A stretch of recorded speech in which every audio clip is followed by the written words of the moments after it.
कहते हैं कि अगर हम मिलजुल कर रहें तो हर मुसीबत का सामना हम बड़ी ही आसानी से कर सकते हैं। आज की कहानी से भी हमें कुछ ऐसा ही सीखने को मिलता है। एक रात में 84 गांव के लगभग 600 घरों के लोग अचानक गायब हो गए। कहाँ गए किसी को नहीं पता। जिस गांव को छोड़कर वो गए उसका नाम है कुलधरा, जिसे कि एक श्रापित गांव माना जाता है। कौन कौन से कारण थे उस गांव के श्रापित होने के और क्या ऐसा राज आज भी उस गांव में दफन है, चलिए जानते हैं सब कुछ शुरुआत से। तो पिछले लगभग 200 सालों से कुलधरा वीरान पड़ा है, जो कभी एक सारी सुविधाओं से भरपूर हंसता खेलता गांव था। वो आज बंजर पड़ा है और आज सिर्फ एक टूरिस्ट प्लेस बन के रह चुका है। हिंदुस्तान में जो सबसे डरावनी या भूतिया जगह है उनमें से कुलधरा का नाम दूसरे नंबर पर आता है। वहाँ के लोकल निवासियों का कहना है कि उस गांव पर भूत प्रेत का साया है। रात को उस गांव से कभी किसी बच्चे के रोने की तो कभी औरतों की चूड़ियों की खनकने की आवाज आती है। कई लोग बताते हैं कि जब वो लोग अपनी गाड़ी से वहां घूमने गए और उसके बाद जब वापस लौटे तो उन्हें अपनी गाड़ियों के शीशों पर बच्चों के पंजों के निशान मिले। राजस्थान सरकार ने उस गांव के चारों तरफ 2 किलोमीटर की दूरी तक एक बाउंड्री बना दी है और एक बड़ा सा गेट भी बनवा दिया है। अब कोई भी वहां दिन में तो घूमने जा सकता है, पर सूरज ढलते ही आपको वहां से जाने के लिए कह दिया जाएगा।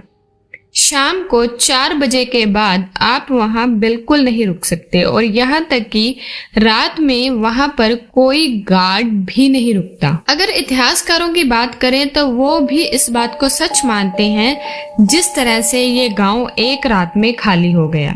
हालांकि भूत प्रेत वाली बातों को वो नकार देते हैं। राजस्थान के जैसलमेर शहर, जिसे गोल्डन सिटी भी कहा जाता है, उससे लगभग 18 किलोमीटर की दूरी पर यह कुलधरा गांव बसा हुआ है और जैसलमेर से कुलधरा का सफर बड़ा ही वीरान सा है। पूरा रोड आपको सुनसान मिलेगा। आपको बड़ी ही मुश्किल से 5-6 किलोमीटर बाद आपकी गाड़ी के अलावा कोई और गाड़ी देखने को मिलेगी। जब आप वहां पहुंचेंगे तो गेट से एंट्री करते ही आपको कुछ अजीब सा महसूस होगा। ऐसा लगेगा जैसे कि मानो किसी दूसरी दुनिया में आ गए हो और अचानक से तापमान में गिरावट आने लगेगी। अगर आप गर्मियों की दोपहर में भी वहां जाएंगे तो आपको गर्मी का एहसास नहीं होगा। वहां पर घूमने गए लोग बताते हैं कि कई बार उन्हें ऐसा एहसास होता है जैसे किसी ने उनके कंधे पर हाथ रखा हो, पर वहां कोई नहीं होता। ऐसा लगता है मानो कुछ औरतें वहां बैठकर हंसी ठिठोली कर रही हों और लोगों की चहलकदमी की आवाज अक्सर वहां आती रहती है। इतिहासकारों और वहां के स्थानीय निवासियों का कहना है कि लगभग सन 1291 में जैसलमेर से 18 किलोमीटर दूर कुछ किलोमीटर के एरिया में पालीवाल ब्राह्मणों ने इस कुलधरा गांव को बसाया था और वहां पर 84 गांव के 600 लोग आपस में मिलजुल कर रहते थे। पालीवाल जाति के लोग बहुत ही होनहार, रईस और मेहनती थे। इन लोगों का दिमाग काफी तेज था और ये लोग अच्छे वैज्ञानिक भी माने जाते थे। इन लोगों ने उस जमाने में भी बहुत ही नई तकनीकों का इजाद किया था। इन्होंने बहुत ही वैज्ञानिक तरीकों से अपने घर बना रखे थे और काफी घर आज भी वहां मौजूद हैं और ये अभी भी बिल्कुल नए जैसे हैं। गर्मी में 45 डिग्री के तापमान में भी उन घरों के अंदर ठंडी हवाएं आती हैं। आपको ये महसूस भी होगा अगर आप वहां उन घरों में जाएंगे। पालीवाल लोगों का मेन पेशा जानवरों को पालना और खेती करना था। पालीवालों ने एक ऐसी तकनीक इजाद की थी कि बारिश का पानी रेत में गुम नहीं होता था, बल्कि एक खास गहराई पर जाकर जमा हो जाता था, जिसकी वजह से थार जैसे रेगिस्तान में भी वो खेती करते थे। वो भी कोई मामूली फसल नहीं, बल्कि बहुत ही उम्दा किस्म की फसल थी। उन्होंने वहां पर कई बावली और तालाब भी बनाए थे, जिससे वो अच्छी खेती करते थे, जो कि आपको आज भी वहां देखने को मिल जाएंगे। तो आखिर ऐसा क्या हुआ कि इतना उन्नत और विकसित गांव एक रात में ही वीरान हो गया? दरअसल उसका कारण था जैसलमेर का दीवान सालम सिंह। सालम सिंह एक बहुत ही क्रूर दीवान था और कुलदरा गांव भी उसी के प्रशासन में आता था और उसके क्रूर होने के पीछे भी एक कहानी है। दरअसल जब वो 11 साल का था तो उसकी नजरों के सामने उसके पिता की गर्दन काट दी गई थी किसी राजद्रोह के आरोप में। उसके पिता भी जैसलमेर के सोनार किले में दीवान थे। उसी घटना ने सालम सिंह को इतना क्रूर और निर्दयी बना दिया। कहते हैं कि इसके बाद से वो उस सोनार किले पर कब्जा करना चाहता था और पूरे राज्य को हथियाना चाहता था। उसने सोनार किले से कुछ कदमों की दूरी से ही अपना महल बनवाया और उसने उसकी ऊंचाई सोनार किले से भी ज्यादा करवा दी। पर वहां के राजा को ये बात पसंद नहीं आई कि उसके महल से ऊंचा उसके दीवान का महल हो, तो राजा ने सालम सिंह के महल के ऊपरी 2 मंजिलों को तुड़वा दिया। सालम सिंह कदकाठी में किसी हैवान से कम नहीं था और उसके कपड़े आज भी वहां मौजूद हैं। एक बार हमारे मशहूर अभिनेता अमिताभ बच्चन भी वहां गए और उन्होंने सालम सिंह के कपड़ों के सामने अपनी एक तस्वीर खिंचवाई, तो वो भी उन कपड़ों के सामने किसी बच्चे जैसे लग रहे थे। सालम सिंह औरतों में भी बहुत ज्यादा बदनाम था। औरतें उसका नाम सुनकर भी कांप जाती थी। कोई भी औरत उसके महल की परछाई से भी होकर नहीं गुजरना चाहती थी। एक बार सालम सिंह कुलधरा गांव का दौरा कर रहा था तो अचानक उसकी नजर वहां के पुजारी की बेटी पर पड़ी और उसकी नीयत खराब हो गई।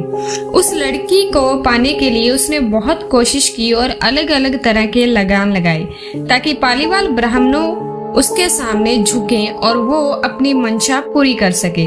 पर पालीवाल ब्राह्मण बहुत ही उन्नत और रईस थे और इस वजह से उसकी ये चाल कामयाब नहीं हो पाई। यहाँ तक कि उसने उस लड़की को कई बार उठवाने तक की कोशिश भी की, पर वो उसमें भी कामयाब नहीं हो पाया।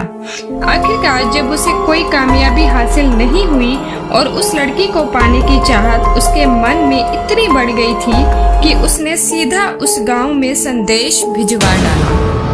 अगले पूर्णमासी की रात तक उस लड़की को सालम सिंह की हवेली तक पहुंचा दो, वरना अगले दिन वो अपने सैनिकों के साथ उस गांव पर हमला कर देगा।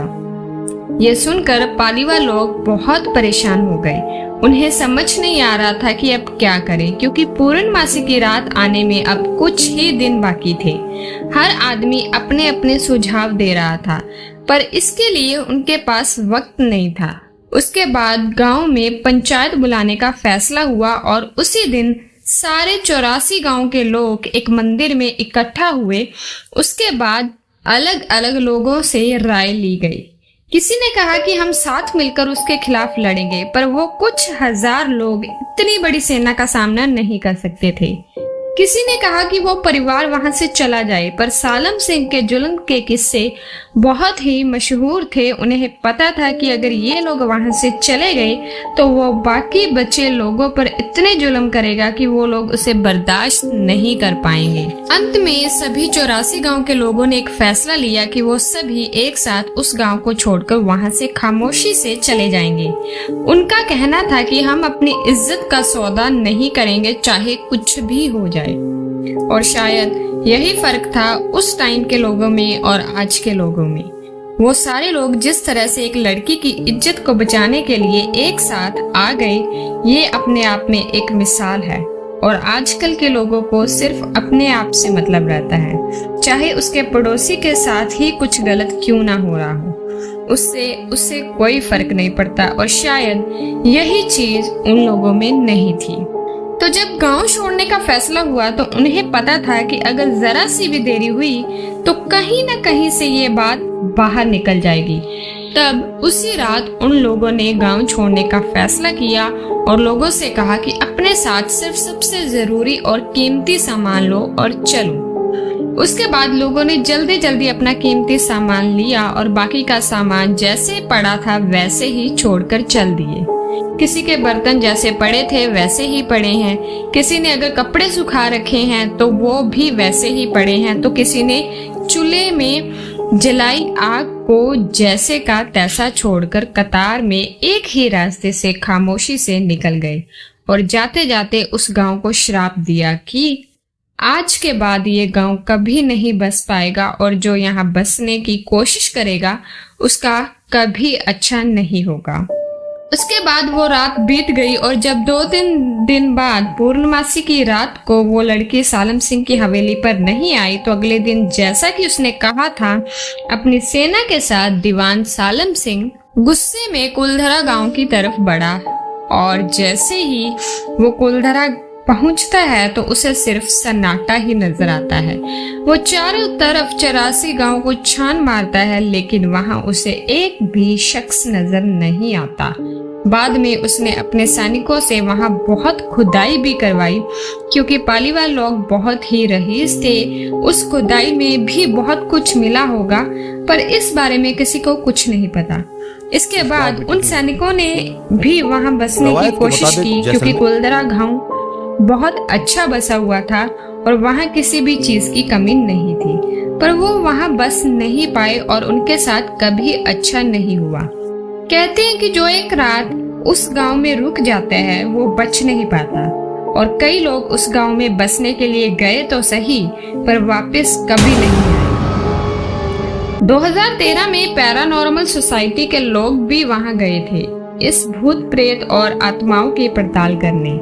उनके पास एक डिवाइस होता है जो कि नेगेटिव एनर्जी की पहचान करता है। अपनी रिपोर्ट में वहां नेगेटिव एनर्जी होने की बात को माना। कुछ तो कैद हुआ था उनकी डिवाइस में। उस रात को वो लोग गांव खाली करने के बाद कहां गए किसी को नहीं पता। इतिहासकार कहते हैं कि वो लोग अलग अलग जगह जाकर बस गए और कभी वापस नहीं लौटे और तभी से ये गांव एक श्रापित और भूतिया जगह में बदल गया। अगर आप कभी जैसलमेर गए तो कुलधरा जरूर घूम कर आना, आपको खुद ये सारी चीजें महसूस होंगी। तो ये था आज का केस। मिलते हैं एक नए केस के साथ, तब तक के लिए अलविदा।